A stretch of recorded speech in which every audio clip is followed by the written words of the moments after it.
Olá, meu nome é Giovanni e eu sou dentista aqui na 2 Facili. Bruxismo não é o ato de fazer bruxaria.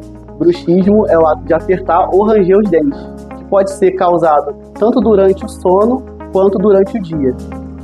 As causas podem estar relacionadas a problemas com ansiedade, depressão ou até mesmo com problemas genéticos e do sono. Você pode identificar o bruxismo através de desgastes dentários, dores de cabeça e dores na mandíbula.